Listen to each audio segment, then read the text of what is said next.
Section 1. Welcome to the driver's seat. Your 2026 home buying power is here. Alright, let's talk real estate. For the last few years, it felt like you needed a winning lottery ticket and a time machine just to get your foot in the door of a new home. It was a seller's world, and we were all just living in it. But guess what? The tables are turning. Right here, right now, in 2026, the power is shifting back to you, the buyer. This isn't just wishful thinking. It's the reality of the market we're seeing today. You have more control, more options, and more room to make a deal that truly works for you. It's an exciting time, and I'm here to walk you through it. Forget everything you heard about those frantic bidding wars and waiving every protection you have. The game has changed, and it's time to update your playbook. We're going to break down exactly how you can step into this market with confidence, not fear. Simple, clear steps that put you in the best possible position. Section 2. The big shift. Why buyers finally have the upper hand. So, what exactly changed? Why do you suddenly have more say in the conversation? It's simple, really.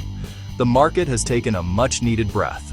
For a long time, there were way more buyers than homes, creating a frenzy. Sellers could name their price and watch the offers roll in. Now, things are balancing out. The number of homes for sale has increased, and they aren't flying off the market in a single weekend. That's like cool down is your golden opportunity. It means you have time to think, to compare, and to negotiate without the intense pressure of a dozen other buyers breathing down your neck. This shift creates a different mindset for sellers. They are no longer guaranteed a quick, easy sale at a record high price. They have to work a little harder to attract the right buyer. That right buyer is you. They know a serious, qualified buyer is a valuable asset, not just another number in a long line. This makes them more open to conversations, more willing to listen to your terms, more motivated to make a deal happen. Section 3. Time is on your side. How days on market give you leverage. Let's talk about a little number that holds a lot of power. Days on market, or DOM. This is simply the count of how many days a house has been listed for sale. In the wild markets of the past, this number was incredibly low, sometimes just a few days. Now we're seeing that number stretch out. A house might be on the market for 30, 60, 90 days. For a buyer, a higher DOM is like a secret signal. It tells you that the seller is likely getting more motivated to sell with each passing week. A longer listing time can create a sense of urgency for them, not for you. Think about it from the seller's perspective. Every day their house sits on the market, they are still paying the mortgage, utilities, taxes, insurance. They're dealing with the stress of keeping the house perfectly clean for showings that might or might not happen. After a few weeks, that initial excitement fades and is replaced by a strong desire to just get the deal done. This is where your leverage grows. A seller with a home that has been listed for a while is often far more willing to negotiate on terms and price than one who just listed yesterday. This doesn't mean you should only look at old listings, but it does mean you should pay close attention to the DOM. When you see a home you love that has been sitting for a bit, you can approach the negotiation with a different strategy. Okay, let's talk about one of the most powerful but often misunderstood tools a buyer has: seller concessions. Everyone gets fixated on the sale price, but sometimes the smartest move isn't lowering the price. It's getting the seller to help with other costs.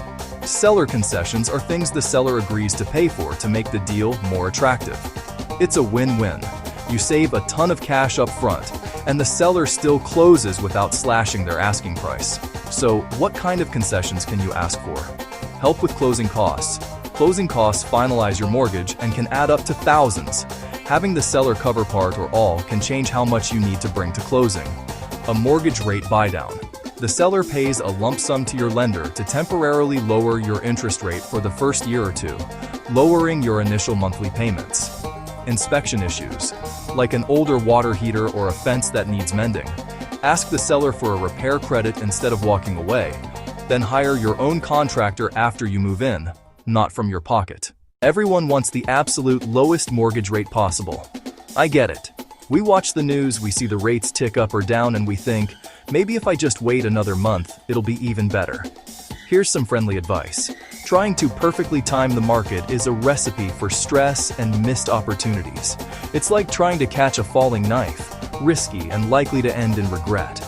Instead of obsessing over daily rate fluctuations, it's far smarter to focus on what you can control and whether the timing is right for your life.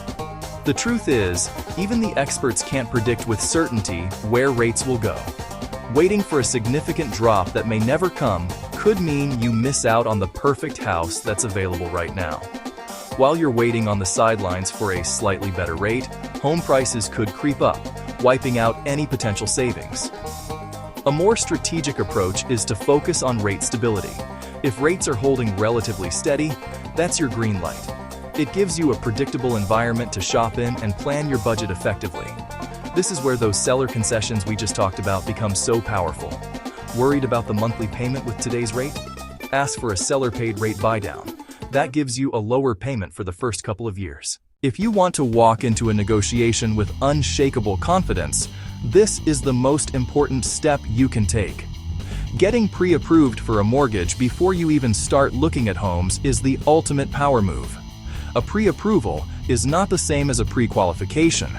It's a formal letter from a lender stating that they have reviewed your credit, income, and assets and have conditionally committed to giving you a loan up to a certain amount. To a seller, this letter is pure gold. It says you are a serious, credible, low-risk buyer.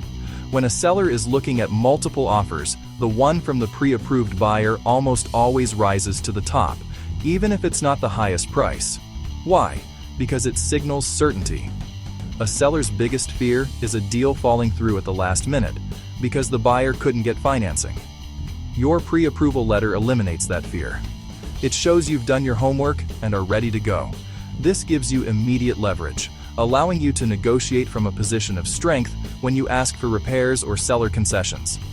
Beyond the pre-approval letter, having clean finances is your other superpower. In this market, winning doesn't just mean getting the lowest price. A truly great deal is about the total package. The terms of the contract that save you money time stress long after you get the keys. An informed buyer knows the most valuable negotiations often happen around the terms, not just the price.